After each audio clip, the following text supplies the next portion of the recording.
So I use running as a way to decompress and just sort of let my brain flow. And different things and insights come to me when I'm running. So I wanted to share a couple of those with you. The first one was about anxiety. If you think about it, the worst possible things that could happen, that you could possibly worry about, are going to happen. Guaranteed, right? You're going to die. Your friends and family are also going to die. The famous people that you love and support, that inspire you, they're going to die. That's guaranteed, right? It's in fact probably the only thing that is certain. I've been sort of reviewing what I will ruminate on or be anxious about or worry about. And I realized that the vast majority of it isn't likely to happen. And I spend very little time ruminating or worrying about death or loss in that capacity, even though that's guaranteed. You know, I don't know what will happen with my work or my house or my income or my books or anything like that. I don't know if my fiction's going to be well received. I don't know if my partner's going to stay or leave. I don't know anything, right?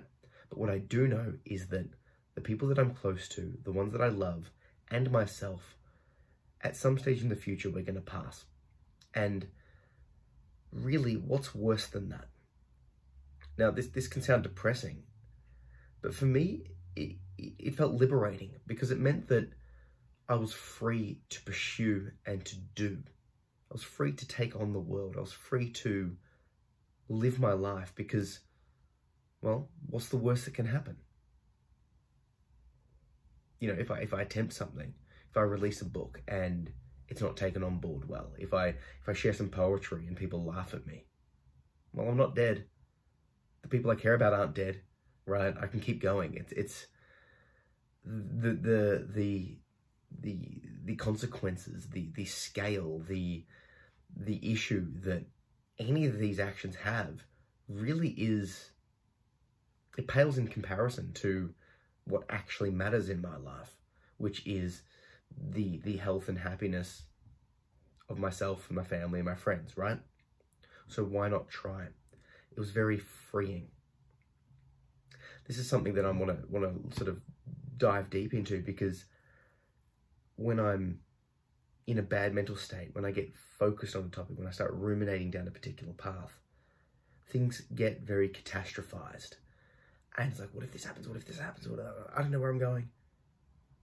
And it's fine. And of course it's fine. Because what is the worst that can happen? That's going to happen anyway.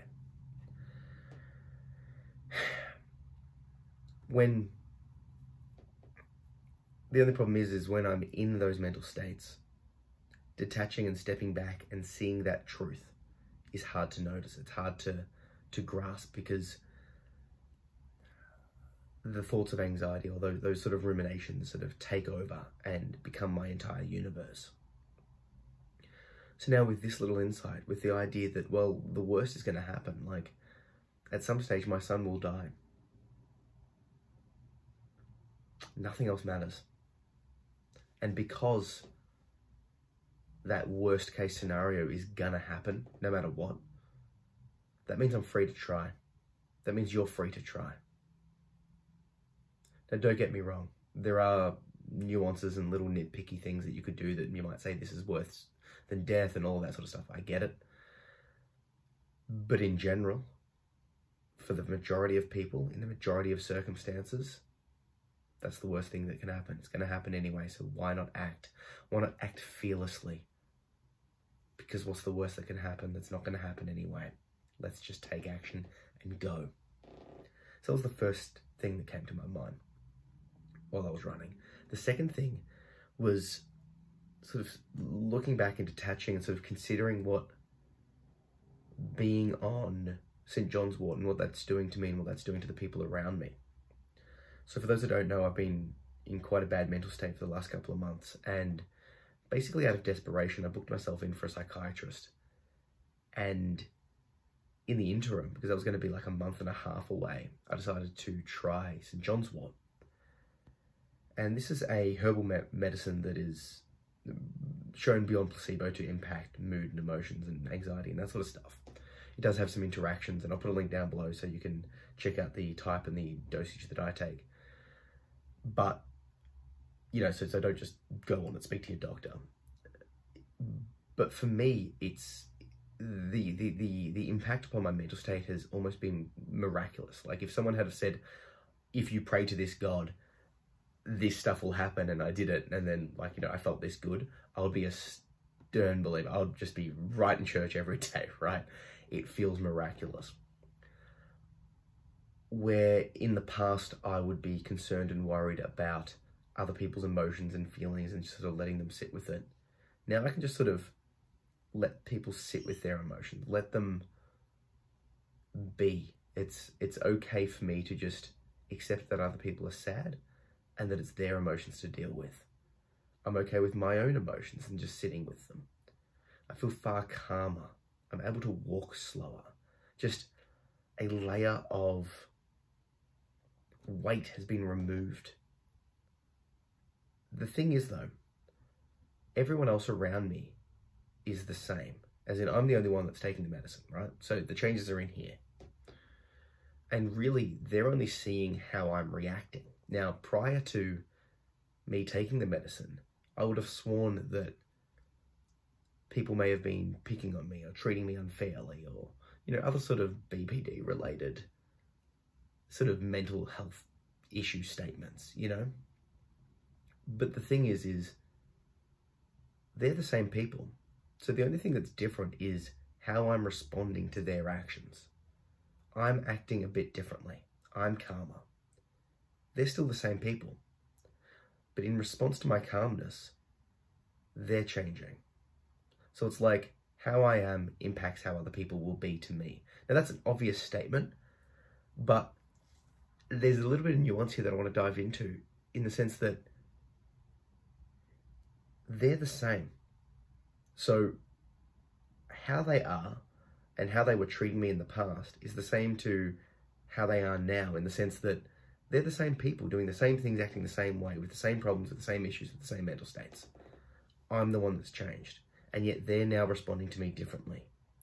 So now I look back in the past and I can see that, you know, they weren't quote unquote picking on me, or whatever other issues my brain would want to just throw up and make me think and believe. They're just being them. They're just doing them. I'm the one that's changed. And because of my change, in this case due to the St. John's ward, they're acting differently. And I'm now acting differently. And everything feels a lot better and a lot calmer and a lot safer. So there's something to be said there, that it might feel like the world is ganging up on you, but a small mental shift, whether that's caused by a medicine or a medication like a St. John's wort or a SSRI or something like that, or by introducing an exercise plan or a health food plan or a meditation regime or anything like that, change your mental state and the people around you and the world around you will change. I'm able to do better at my training and at my work and sort of in every facet of my life because of a mental shift. That's just interesting to me. Just a side note on the St. John's wort. I've tried it, I think 10 years ago, back when I wasn't exercising, I had a crap diet and I wasn't meditating, and it did nothing for me. So I can't help but think that medication in general, but particularly something like a St. John's wort, needs to be done in conjunction with other remedies. And regardless of what you're on or what you're doing, seeing a psychologist, talking therapy, good diet, good exercise, meditation regime, all of those things, self-care is obviously vital, because you can take all the medicine you like, but if you're living a crap life and you're not looking after yourself, it's just going to get worse. You're not going to feel great. So just consider that before you think a medicine will solve all your problems. It won't. What this has done for me, like I said, it's just taken that weight away, and I've realized that I've been sort of withdrawing myself socially isolating, and that has led to depression. But the anxiety that's now sort of elevated and lifted has enabled me to see that and enabled me to reach out more and be a bit more social, which has helped with the depression and so on and so forth. So it's all connected, and I want to sort of suggest that to you, that if you're struggling, medication's a good option, but it's not the only option, and taken alone, it may not do as well as if you do it in conjunction with other options. And obviously I've talked about that a bunch, so I won't go into it too deeply, but it's very much worth considering that you have a holistic, collected approach. Like I said, meditation, diet, exercise, psychology, and now St. John's wort. I also use writing as a form of therapy as well. All of these things I like to sort of connect and combine. There's more that you can add to that. Family, friends, socializing, hobbies. There's a whole, self-care. So look for a holistic approach. Final thing I want to share is a piece from my latest book, Words on a Page, Killing My Inner Demons Through Poetry. So this book, this collection of poetry, was very, very challenging for me to put together. It was a sort of deep dive into my own mental state, my own issues. This is where you can tell I'm sounding a little bit emotional, because it's quite confronting to me to talk about and to share, because basically each piece I wrote as a way to express myself in the moment, to kill those inner demons, to sort of talk about it and sort of get it out there. This piece I'm going to share with you now is called Trippin'. Now, just a little bit about it beforehand. When I'm in a bad mental state, I find that time dilates, and I could be, it could feel like a minute could take an hour, or that days pass in an instant. And I sort of move between them, and I sort of lose myself and lose my days. And then when I sort of come out of it, I have to look back over and realize, well, what have I done? What have I said? Who do I need to apologize to? That sort of thing. And I just sort of find myself a bit lost. So this piece was a way to sort of express that to other people, but also as a way to sort of just express what's happening to me. So, trippin'. My days are slippin', I be trippin', over myself, over my words, sentimental thoughts. I'm mental state, lost forms of bait, can't wait, I overcompensate, I'm lost, searching for you, searching for new, a preview in lieu of success. I'm a mess, such stress, much duress, brains compressed into something different. I'm indifferent, maleficent, a power against the world, against myself. I'm self-destructive, creative in chaos, constructive in harm, persuasive self-pity. I be trippin', this day be slippin', so now I'm lippin' my thoughts onto paper. No sense, just nonsense, a flow, a recompense from the memories, from the pain. So, like with all poetry and every artist, I am distinctly rebel against my own work. It's a bit embarrassing, it's a bit confronting, it's a bit personal, and all of that sort of stuff. But I feel that it's necessary to share, because I want to share the process of writing therapy, of expression, of recovery.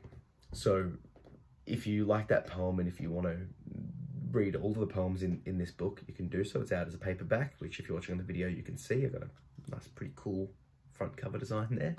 But I've also released it as an ebook and an audio book. It's quite a short audio book. I think it's about 45 minutes to an hour, so it's a pretty short one, because obviously it's poetry, so it goes, each piece is pretty quick. And I think the ideal way to read it is the physical book, because you can see the, how I've set it out and structured it and that sort of stuff. And you can sort of put that flow to it yourself. I just want to read you a little bit from the blurb at the back as well, just to sort of give you a little bit more of a deeper dive into understanding why, and what this book's about. Poetry kills inner demons. It takes away their power. It removes their teeth. It loosens their grip. It turns them into mere words on a page, something to be observed and remembered, but no longer feared. What follows is an act of writing therapy. In the moments of inner crisis, I put pencil to paper and let the words come. This process is not pleasant, but it's cathartic. I'll share this with you in the hopes that we can both feel less alone in our suffering, and to show you that when you look at your demons, they lose all their power. So that's the blurb at the back. Like I said, paperback, ebook, and audio, if you want to grab a copy. Over time, I'll be releasing all the poems like I do, everything I do for free online. But if you want to see it early, if you want to support what I'm doing, grab yourself a copy. Let me know what you think. Obviously, poetry isn't my main forte, but I've had some positive feedback for the pieces that I've released in the past. So I hope that this book is well received as well. So yeah, I'll check the links down below for the book, as well as for the St. John's wort, so you can check it out. And like I said, if you go down the St. John's wort path, just speak to your doctor first, because, you know, things interact. It's important that you get proper expert advice. I'm just a guy online that's going through his own problems and is dealing with it and has found some solutions. So speak to expert advice, get an expert therapist and all that sort of stuff. And finally, I suppose if you do have any comments or questions or queries or ideas about what I was saying at the start in relation to, you know, the worst stuff is going to happen regardless, please contact me on social at Zach P. Phillips and connect with me and we can discuss this, because I'm super curious as to what you guys are thinking and how you're responding and how you're considering this podcast. All the reviews of the podcast have been great. All the feedback, all of the reaching outs of concern. Yeah, thank you. Anyway, have a good one.